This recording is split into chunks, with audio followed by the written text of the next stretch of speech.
함께 기도드리겠습니다. 아버지 하나님, 오늘도 주의 보혈로 우리를 정결케 하시사 복된 걸음으로 주를 뒤따라 살아갈 수 있도록 이 시간 우리에게 역사하시고 함께하여 주시옵소서. 오직 마음이 청결한 자가 주를 뵐 수 있다 하신 말씀 그대로 우리를 깨끗게 하사 이 하루 하나님을 뵙고 살아가는 복된 날 될 수 있도록 이 시간 우리에게 역사하여 주시옵소서. 예수님 이름으로 기도합니다. 아멘. 오늘 우리에게 주시는 하나님 말씀은 사무엘상 25장 1절부터 17절의 말씀입니다. 사무엘상 25장 1절부터 17절의 말씀을 봉독해 드리겠습니다. 하나님의 말씀입니다. 사무엘이 죽음에 온 이스라엘 무리가 모여 그를 두고 슬피 울며 라마 그의 집에서 그를 장사한지라. 다윗이 일어나 바란 광야로 내려가니라. 마온에 한 사람이 있는데 그의 생업이 갈멜에 있고 심이 부하여 양이 3,000마리요 염소가 1,000마리이므로 그가 갈멜에서 그의 양털을 깎고 있었으니 그 사람의 이름은 나발이요 그의 아내의 이름은 아비가일이라. 그 여자는 총명하고 용모가 아름다우나 남자는 완고하고 행실이 악하며 그는 갈렙 족속이었더라. 다윗이 나발이 자기 양털을 깎는다 함을 광야에서 들은지라. 다윗이 이에 소년 10명을 보내며 그 소년들에게 이르되 너희는 갈멜로 올라가 나발에게 이르러 내 이름으로 그에게 문안하고 그 부하게 사는 자에게 이르기를 너는 평강하라. 내 집도 평강하라. 내 소유의 모든 것도 평강하라. 내게 양털 깎는 자들이 있다 함을 이제 내가 들었노라. 내 목자들이 우리와 함께 있었으나 우리가 그들을 해하지 아니하였고 그들이 갈멜에 있는 동안에 그들의 것을 하나도 잃지 아니하였나니 내 소년들에게 물으면 그들이 내게 말하리라. 그런즉 내 소년들이 내게 은혜를 얻게 하라. 우리가 좋은 날에 왔은즉 내 손에 있는 대로 내 종들과 내 아들 다윗에게 주기를 원하노라 하더라 하라. 다윗의 소년들이 가서 다윗의 이름으로 이 모든 말을 나발에게 말하기를 마침에 나발이 다윗의 사원들에게 대답하여 이르되 다윗은 누구며 이새의 아들은 누구냐. 요즘에 각기 주인에게서 억지로 떠나는 종이 많도다. 내가 어찌 내 떡과 물과 내 양털 깎는 자를 위하여 잡은 고기를 가져다가 어디서 왔는지 알지 못하는 자들에게 주겠느냐 한지라. 이에 다윗의 소년들이 돌아서 자기 길로 행하여 돌아와 이 모든 말을 그에게 전하매 다윗이 자기 사람들에게 이르되 너희는 각기 칼을 차라 하니 각기 칼을 차매 다윗도 자기 칼을 차고 400명가량은 데리고 올라가고 200명은 소유물 곁에 있게 하니라. 하인들 가운데 하나가 나발의 아내 아비가일에게 말하여 이르되 다윗이 우리 주인에게 문안하러 광야에서 전령들을 보냈거늘 주인이 그들을 모욕하였나이다. 우리가 들에 있어 그들과 상종할 동안에 그 사람들이 우리를 매우 선대하였으므로 우리가 다치거나 잃은 것이 없었으니 우리가 양을 지키는 동안에 그들이 우리와 함께 있어 밤낮 우리에게 담이 되었음이라. 그런즉 이제 당신은 어떻게 할지를 알아 생각하실지니 이는 다윗이 우리 주인과 주인의 온 집을 해하기로 결정하였음이니이다. 주인은 불량한 사람이라 더불어 말할 수 없나이다 하는지라. 아멘. 다윗이 바란 광야 마온이라는 곳에서 피난 생활을 하고 있을 때 거기에 양이 3,000, 염소가 1,000이나 있는 나발이라는 거부가 있었습니다. 어느 날 그가 양털을 깎게 되는데 이스라엘에서 양털 깎는 날은 마치 우리나라의 추석과 같은 명절입니다. 한 해 농사를 추수하는 것과 같은 것이 이 유목민들에게는 양털 깎는 일이기 때문에 그렇습니다. 그래서 36절에 보면 나발이 잔치를 여는데 보통 잔치가 아니라 왕의 잔치와 같은 큰 잔치를 배설합니다. 이런 잔치날은 우리도 넉넉히 나누듯이 이스라엘에서도 양털 깎는 날은 넉넉하게 베풀고 나누고 함께 기뻐하는 날입니다. 그래서 광야에 있던 다윗이 이 소식을 듣고 자기 소년 10명을 보내서 은혜를 베풀어 달라 이야기하고 8절에 보면 심지어 나발에게 내 아들 다윗에게 주기를 원한다라고 아주 정중하게 은혜를 구합니다. 그리고 막무가내 그냥 달라는 것이 아니라 7절에 보면 이 다윗과 함께한 사람들이 나발의 목자들과 함께 있었는데 지금 피난 생활 중이니까 곰핍할 것인데도 불구하고 이 목자들을 해치거나 또는 빼앗거나 한 일이 없고 갈멜에 있는 동안 오히려 다른 불량배들에게 이런 것들을 빼앗기지 않도록 지켜주었다라고 이야기를 합니다. 즉 나발이 우리에게 은혜를 베풀 명분이 충분하다 이야기한 것이죠. 그러나 그렇다 하더라도 이것을 마치 불량배들이 갈취하는 것처럼 오해할 수 있습니다. 왜냐하면 지켜달라고 나발이 요청한 적도 없는데 자기들이 지켜주고는 이제 와서는 보호관리비를 내라 하는 것처럼 보일 수 있기 때문입니다. 그러나 15절 16절에 이야기하는 것처럼 나발의 종들이 증언합니다. 그 사람들은 우리들을 매우 선대했고 밤낮 담이 되어 지켜주었다라고 나발의 종들이 증언할 만큼 아주 선대했다는 거죠. 그런데도 불구하고 나발은 잔치 기쁨과 음식을 나누기는커녕 11절에 보면 다윗과 그의 사람들을 어디서 왔는지도 모르는 잡배들 취급을 합니다. 더 나가서 10절에 보면 이렇게 모욕합니다. 다윗은 누구며 이새의 아들은 누구냐? 요즘에 각기 주인에게서 억지로 떠나는 종이 많도다. 주인에게서 억지로 떠나는 종은 죽이도록 되어 있습니다. 그러니까 이 말은 다윗의 신하인 다윗이 되려 왕이 되려고 반역을 일으킨 것이니 다윗은 죽어 마땅하다라는 이야기입니다. 그런 다윗에게 어찌 은혜를 베풀고 먹을 것을 주겠느냐라는 모욕과 멸시죠. 그런데 이 나발의 모습이 곧 다윗의 모습을 그대로 비추어 주고 있는 거울인 것을 우리가 알게 됩니다. 21절과 22절에 다윗이 이렇게 이야기하기 때문입니다. 내가 이 자의 소유물을 광야에서 지켜 그 모든 것을 하나도 손실이 없게 한 것이 진실로 허사라. 그가 악으로서 나의 선을 갚는도다. 내가 그에게 속한 모든 남자 가운데 한 사람이라도 아침까지 남겨두면 하나님은 다윗에게 벌을 내리시고 또 내리시기를 원하노라. 나발이 판단할 때 다윗은 반역자다. 그러니까 그를 멸시하고 모욕하는 것 당연하다 했는데 다윗도 자기가 판단할 때 나발은 악인이다. 그러니까 그를 죽여 없애는 것이 당연하다. 똑같이 얘기합니다. 그렇게 하지 않으면 하나님께서 벌을 내리셔도 될 만큼 내가 옳다라고 얘기합니다.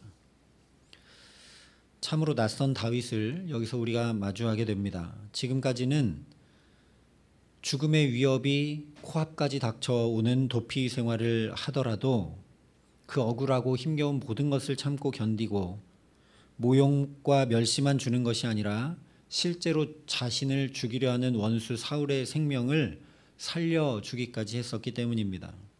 그런데 이제 먹을 것 조금 나눠주지 않았다고, 내가 베풀었던 은혜를 무시했다고, 또 자기를 반역자로 무시하고 모욕하고 멸시했다고 나발만 아니라 그 집안의 모든 남자들까지 다 죽이겠다 하고 있습니다. 그야말로 완고하고 행실이 악하다고 한 나발과 하나 다를 바 없습니다. 정말 다윗이 맞는가 하는 생각이 들 정도죠. 더 나아가 13절에 다윗이 자기 사람들에게 이르되 너희는 각기 칼을 차라 하니 각기 칼을 차매 다윗도 자기 칼을 차고 400명가량은 데리고 올라가고 200명은 소유물 곁에 있게 하니라. 당황스러운 정도가 아니라 충격적입니다. 이제 사울과 똑같은 다윗의 모습을 보게 되기 때문입니다. 3,000명의 택한 사람을 이끌고 자기를 잡아 죽이려 쫓아왔었던 그 사울과 똑같이 다윗이 나발을 죽이려고 400명을 데리고 나갑니다. 다윗의 무너진 모습, 못난 모습을 적나라하게 밝히려는 것이 결코 아닙니다. 정말 충격 중의 충격은 하나님께서 이런 다윗을 붙들어 사용하실 뿐 아니라 지금도 유대인들이 고대할 정도로 가장 훌륭하고 모범적인 왕, 위대한 신앙인, 심지어 예수님의 족보에 드는 영광스러운 자로 이런 다윗을 우뚝 세우셨다는 사실입니다. 다윗의 모습이 충격이 아니라 하나님이 이런 분이시기 때문에 충격 중에 충격이라는 겁니다. 우리의 어떠함 때문이 아니라, 우리의 공로나 자격 때문이 아니라, 노력이나 애씀 때문이 아니라 오직 은혜로 붙드시고 변화시키고 새롭게 하시는 분이 우리 아버지 하나님이시기 때문입니다. 기름을 부어서 왕으로 세워주는 정도가 아니라, 예수님의 족보에 드는 영광 정도가 아니라 우리를 아예 신의 성품에 참여하는 자가 되게 하시기 위해서 예수 그리스도까지 다 내어주신 분이 바로 우리 아버지 하나님이십니다. 그런데 하나님께서 이런 다윗을 왜 붙드시는지, 또 어떻게 붙드시는지 생각해 보기 전에 먼저 사울의 생명도 해하지 않았던 다윗이 왜 이렇게까지 되었는가를 생각해 볼 필요가 있습니다. 결론부터 말씀드리면 하나님의 은혜, 즉 나는 아무것도 아닙니다라는 그 고백을 잃어버렸기 때문입니다. 다윗은 아버지도 형제들도 가족들도 멸시하던 그야말로 보잘것없는 사람이었습니다. 또한 왕의 가문 출신이 아니기 때문에 왕될 자격이 전혀 없는 사람입니다. 그런 다윗에게 하나님께서 전적인 주권으로 기름 부어 택하셨습니다. 그런데 어느 순간 다윗이 자기도 모르는 사이에 스스로 가치 있는 자, 스스로 의로운 자, 스스로 선한 자, 자격 있는 자라고 여기며 살아가고 있는 것입니다. 그렇기 때문에 나발을 보고 나발이 멸시할 때 발끈하고 분노한 거죠. 더 나가서 나는 지금 도망다니고 광야의 도피 생활을 하면서도 이 나발의 목자들을 선대하고 잘 보살펴주고 밤낮 담이 되어주기까지 했는데, 그렇게 선하고 옳은 일을 했는데 나발은 원수로 갚으니 나발만 아니라 그에게 속한 모든 것을 쳐서 없애려 칼을 뽑아 든 것이죠. 사실 바로 앞 24장에서도 다윗은 사울을 악인이라 규정하고 자기는 의인이라 여겼습니다. 그런데 이것이 바로 우리들의 모습입니다. 우리의 민낯도 하나님 앞에 내 모습을 세워보게 되면 사실 나발이나 사울이나 다윗과 하나 다를 바 없기 때문입니다. 원래 나는 아무것도 아닌 사람이죠. 그런데 어느 순간 내가 뭐라도 되는 것처럼 스스로 가치 있다 여기고 나 스스로 의롭고 바르다 선하다 여기며 살아가고 있는지 모릅니다. 그래서 누군가 나를 틀렸다 말하고 무시하고 정죄하며 멸시하면 우리도 발끈하게 되죠. 내가 옳다 여기기 때문입니다. 그러다 보니 우리도 너무나 쉽게 나발처럼 다윗처럼 사람과 상황을 내가 판단하고 내가 정죄하고 내가 편을 가르면서 살아갑니다. 그러나 사실 그렇게 의롭고 바르고 선할 수 있는 것, 우리가 이렇게 예배도 드리고 봉사도 하고 사랑도 나누며 살아갈 수 있는 것은 온통 하나님의 은혜를 입었기 때문입니다. 오늘 이 새벽 이 자리에도 나올 수 있는 것은 하나님께서 우리 코끝에 호흡을 허락하셨기 때문이죠. 뿐만 아니라 우리에게 건강도 주시고 예배할 마음도 허락해 주시고 지켜주셨기 때문입니다. 다윗 역시 마찬가지라는 겁니다.